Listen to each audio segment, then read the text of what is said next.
Friends, in the last class we have studied about the electronic devices.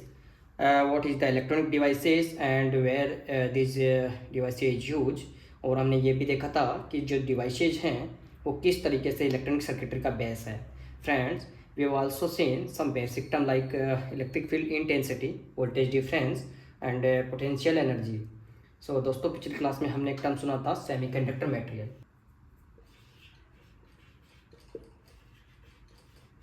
Semiconductor material ये जिसके बारे में हम डीपली स्टडी करने वाले हैं. Silicon is a most widely use semiconductor material.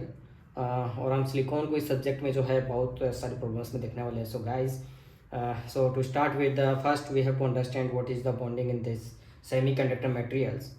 First of all we will learn about the silicon and after that we will go to this germanium, that is the other semiconductor material was previously used instead of silicon. So we can say silicon is the advanced version of the germanium. So we should go on the bonding structure in the semiconductor material. So guys, let's say silicon. This is the silicon and 14 is the atomic number of this silicon. This 14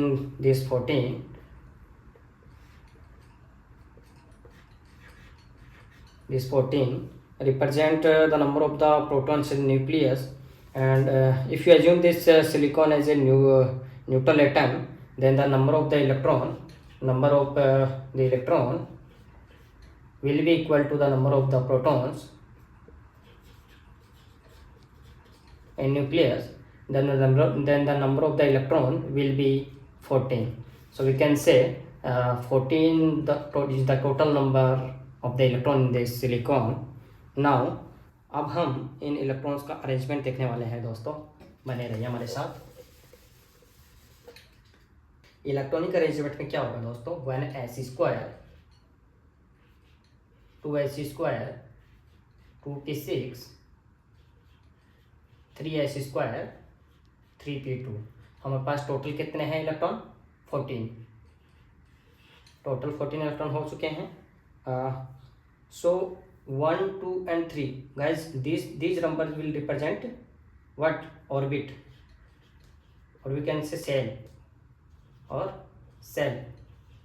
And this sp and d, sp और d, जिसको क्या बोलते हैं? Subshell.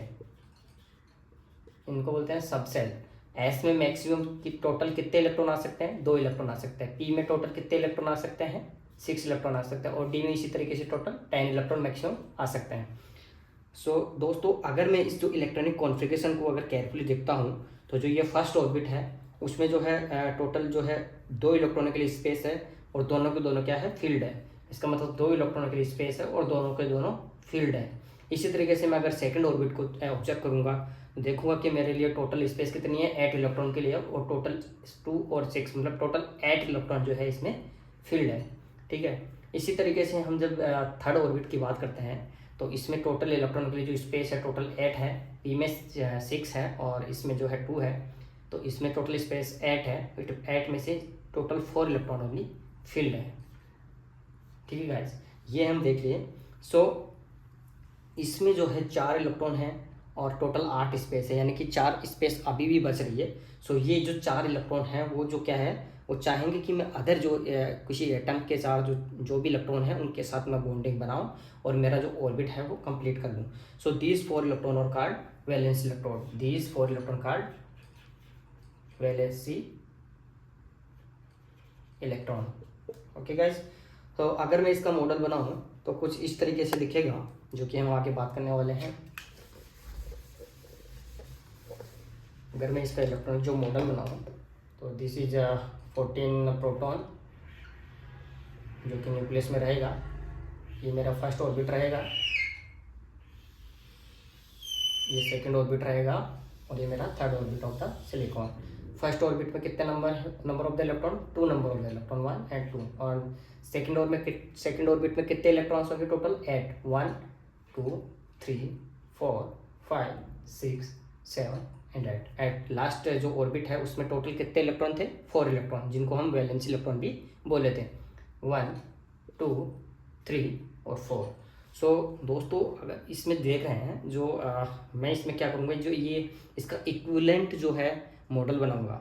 अभी देखिए ये जो 4 valency electron दिख रहे हैं आप, ये जो है न्यूक्लियस से बहुत दूर है, उनका जो डिस्टेंस है वो ज़्यादा है, इसलिए जो बॉन्डिंग होगा, जो उनका जो बॉन्डिंग है वो अदर इलेक्ट्रॉन, जो अंदर के जो इलेक्ट्रॉन है, क्योंकि ये पास पास है न्यूक्लियस, तो इनका जो बॉन्ड है वो बॉन्डिंग ज़्यादा है, और इन जो चारों इलेक्ट्रॉन है आउटर सेल में उनका बॉन्डिंग थोड़ा वीक है। सो इसीलिए मैं जो इसको जो स्ट्रक्चर है वो इसको इस तरीके से रिप्रेजेंट करूँगा कि ये जो 10 इलेक्ट्रॉन है, ये 10 इलेक्ट्रॉन हैं, उनको मैं एक एज ए न्यूट्रल मान लूँगा, ठीक है। इसी तरीके से इसमें जो टोटल कितने 10 इलेक्ट्रॉन आ गए, 1 2 3 4 5 6 7 8 9 10, तो इसमें से मैं 14 में से 10 माइनस कर दूंगा, तो टोटल मेरे पास 4 बचेगा। तो मेरे पास जो इक्विवेलेंट मॉडल बचेगा वो इस तरीके से बनेगा, +4, और ये आउटर सेल में इसमें बना दूंगा 1 2 3 एंड 4। सो फ्रेंड्स, हम इस जो लास्ट ऑर्बिट है जो है इसको इसीलिए रिप्रेजेंट कर रहे हैं क्योंकि ये ऑर्बिट जो है सबसे आउटसाइड है, एंड इसकी जो न्यूक्लियस से डिस्टेंस है वो मैंने बताया कि ज़्यादा है, इसीलिए इसकी जो बॉन्डिंग है जो बहुत ही वीक है, ठीक है। तो इस मॉडल को हम इस तरीके से जो है रिप्रेजेंट कर सकते हैं।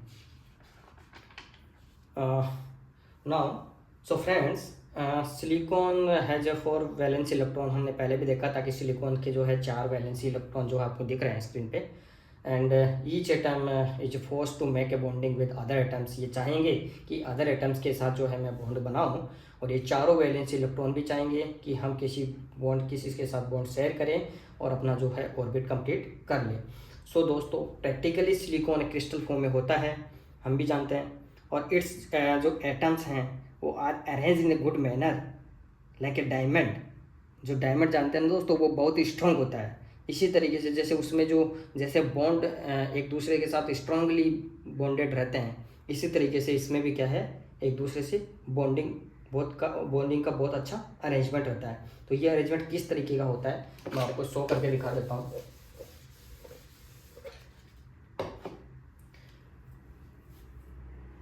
मैं सिलिकॉन एटम ले रहा हूँ,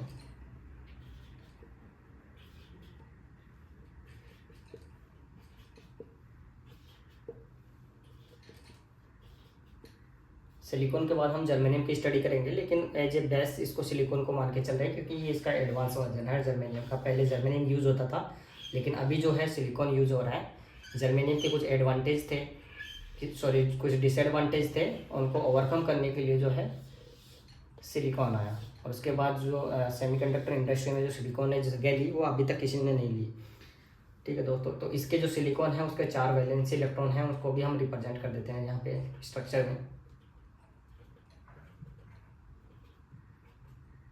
सभी के जो वैलेंसी इलेक्ट्रॉन हैं उनको हम रिप्रेजेंट कर देते हैं। उसके बाद जो स्ट्रक्चर को समझने में जो मज़ा आएगा दोस्तों,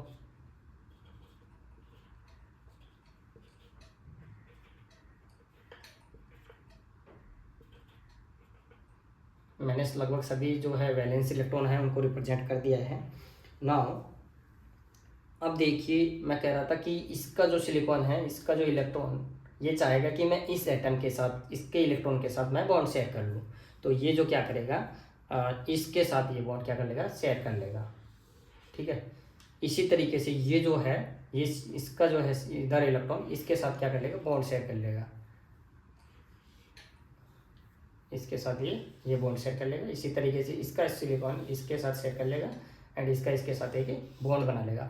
और ये जो ये बॉन्ड बनाया है दोस्तों, ये होता है कोवेलेंट बॉन्ड, इसको बोलते हैं कोवेलेंट बॉन्ड, कोवेलेंट बॉन्ड। और ये बॉन्ड होता है दोस्तों बहुत ही स्ट्रांग बॉन्ड होता है। इसी तरीके से जो है जर्मेनियम के भी जो है टोटल जो एटॉमिक नंबर है वो 32 होते हैं, और इसका भी जो इलेक्ट्रॉनिक कॉन्फ़िगरेशन है वो अगर हम देखते हैं तो इस तरीके का होगा। उनको भी मैं रिप्रेजेंट कर देता हूँ।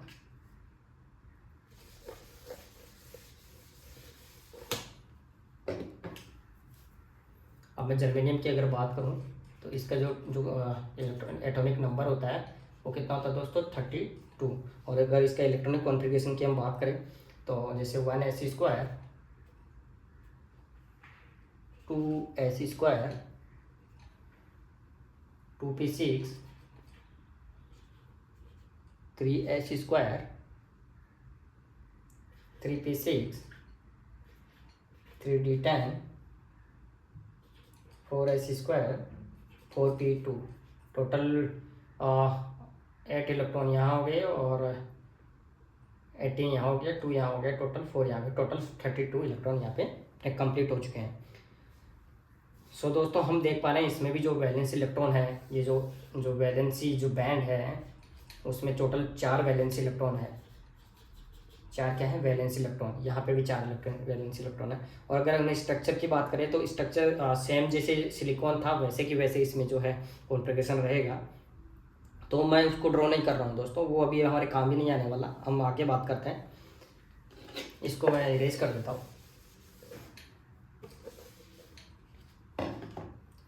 सो फ्रेंड्स, अब हम बात करेंगे एनर्जी बैंड डायग्राम की।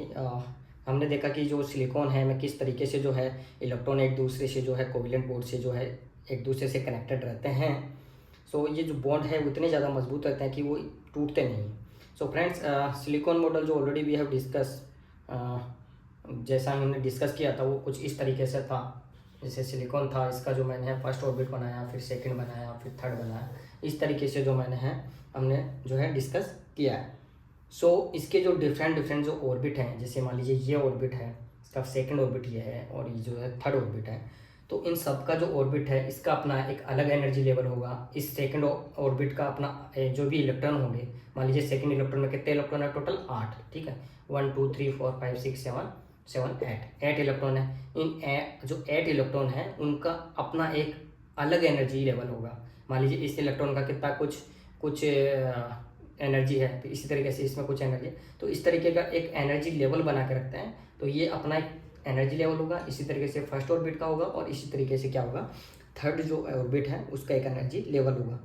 सो हम बोल सकते हैं कि एनर्जी जो बैंड होता है वो क्या होता है दोस्तों?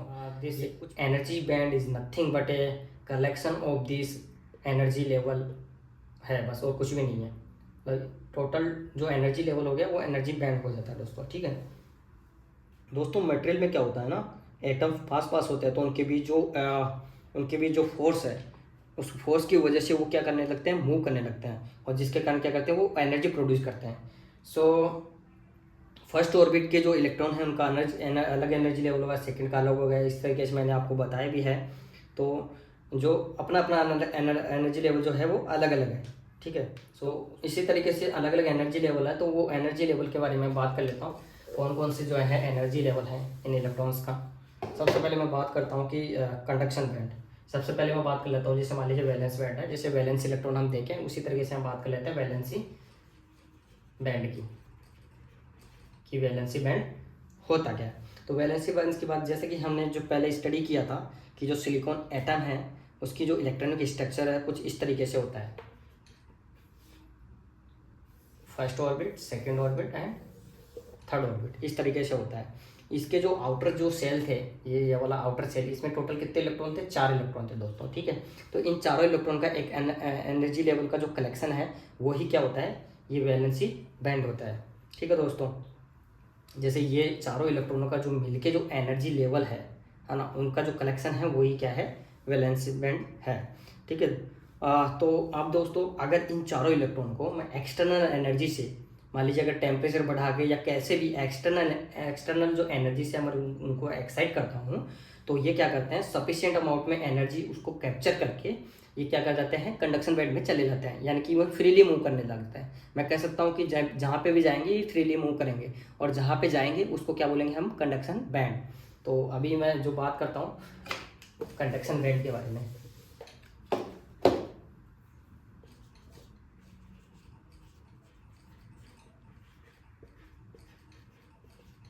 ये कंडक्शन बैंड, जो चारों इलेक्ट्रॉन थे वो सफिशिएंट अमाउंट में एनर्जी लिए और जो फ्रीली मूव किए, वो फ्रीली जो मूव कर रहे हैं वो कंडक्शन बैंड में हैं, ठीक है। और जहाँ पे कंडक्शन बैंड में अगर फ्रीली मूव कर रहे हैं तो वहाँ जो है कंडक्शन होना स्टार्ट हो जाएगा। तो इस तरीके से है दोस्तों इसका जो है। अगर मैं जो वैलेंसी बैंड की बात करूँ तो यहाँ कभी ये जो है वैलेंसी बोर्ड कभी खाली नहीं रह सकता दोस्तों, है ना। इसमें कुछ ना कुछ इलेक्ट्रॉन होंगे, या फिर ये हो सकता है कि ये फुल्ली फिल्ड हो, या तो कुछ इलेक्ट्रॉन होंगे, या तो इसमें क्या होंगे, कुछ इलेक्ट्रॉन होंगे, या फिर क्या होंगे, ये फुल्ली फिल्ड होगा, पूरा का पूरा भरा होगा, इसी तरीके से अगर मैं कंडक्शन बैंड की बात करूँ तो इस कंडक्शन बैंड ये कभी एम्प्टी, ये क्या होगा, कभी फुल्ली भरा नहीं होगा, फुल्ली फिल्ड नहीं होगा। ये क्या होगा, फुल्ली फिल्ड नहीं होगा, फुल्ली फिल्ड नहीं होगा। और इसमें कुछ इलेक्ट्रॉन होंगे, सम इलेक्ट्रॉन, कुछ इलेक्ट्रॉन हो सकते हैं, या फिर ये एम्प्टी भी हो सकता है, ये एम्प्टी भी हो सकता है। ठीक है दोस्तों, now we will talk about this forbidden gap. हम अब जब डायग्राम से इसको हम डायग्राम के थ्रू समझ लेते हैं दोस्तों। Forbidden band diagram, forbidden gap और फॉरबिडन डायग्राम जो इस तरीके से मैं रिप्रेजेंट करूंगा।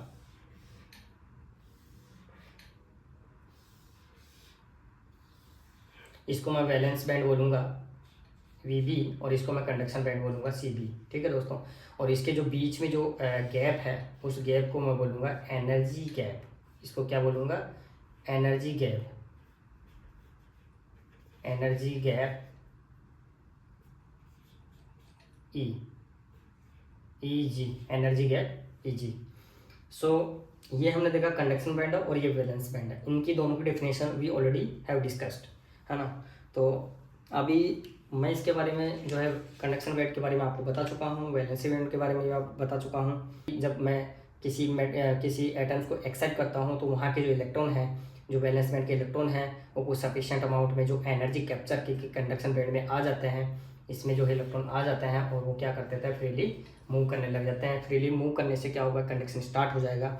इस तरीके से मैं आपको बता चुका हूँ। नाउ अब हम बात करने वाले हैं फॉरबिडन एनर्जी गैप के बारे में।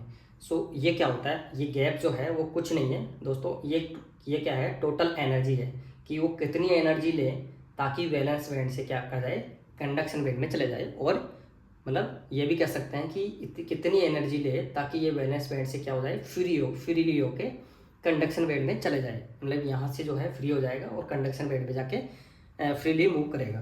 तो energy gap is nothing but it is the energy taken by an electron in the valence band to get freely move in conduction band. now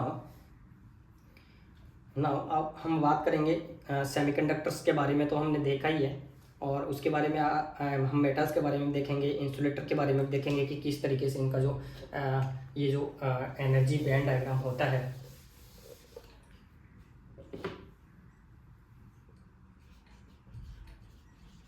energy band diagram in metals, semiconductors and insulators. ठीक है, तो तीनों को different individually मैं जो diagram बना देता हूँ फटाफट से।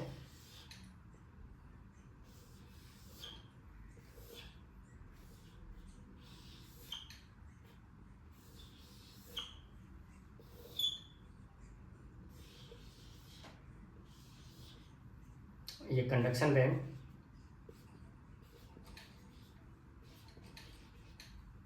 ये वैलेंस बैंड। नाउ देखिए दोस्तों, इन जो एनर्जी डिफरेंस है, एनर्जी गैप है, वो इसमें ज़्यादा है।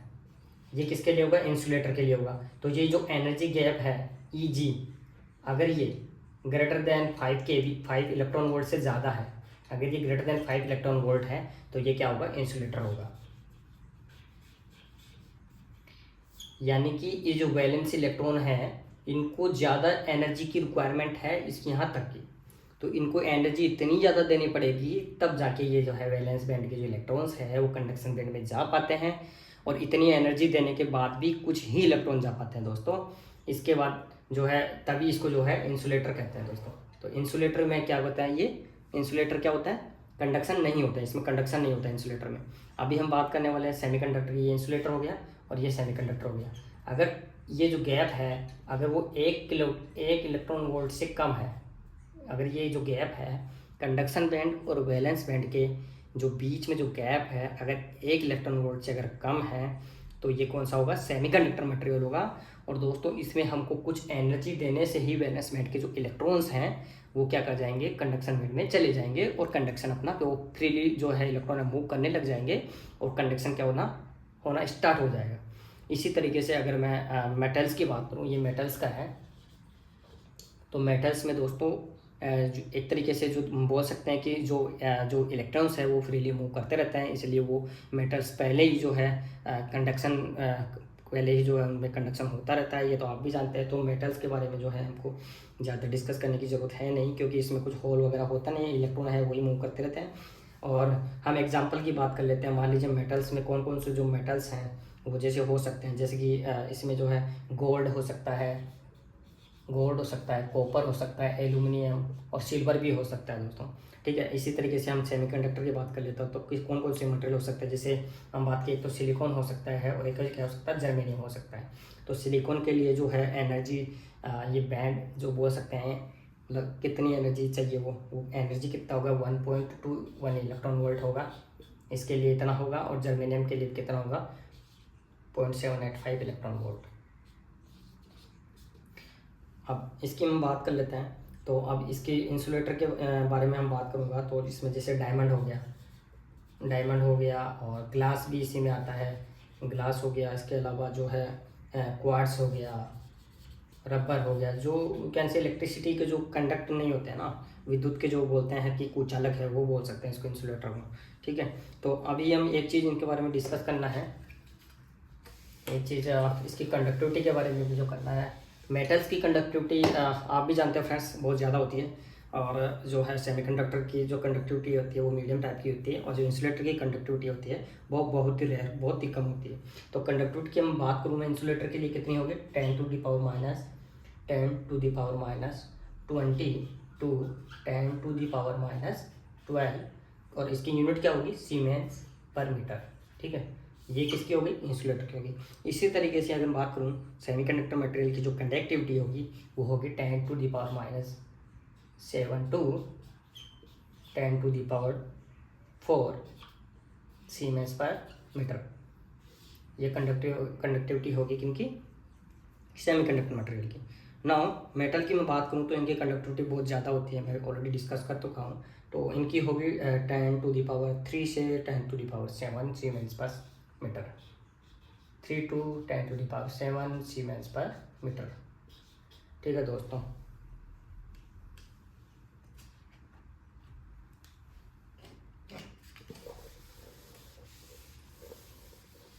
तो एनर्जी बैंड के बारे में हम, जो एनर्जी बैंड डायग्राम है उसके बारे में हम सेमीकंडक्टर, मेटल्स और जो इंसुलेटर है उनके बारे में बात कर लिया है।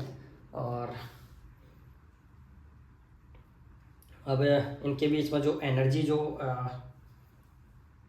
बैंड है और उनका जो गैप है, एनर्जी बैंड गैप, वो किस तरीके से टेम्परेचर से अफेक्ट होता है वो देखते हैं। ये जो कंडक्शन बैंड है और ये वैलेंस बैंड है, ये जो एनर्जी बैंड गैप है, ये जो एनर्जी बैंड गैप है ई, ये किस तरीके से टेम्परेचर पर डिपेंड करता है, ये हम देखने वाले हैं।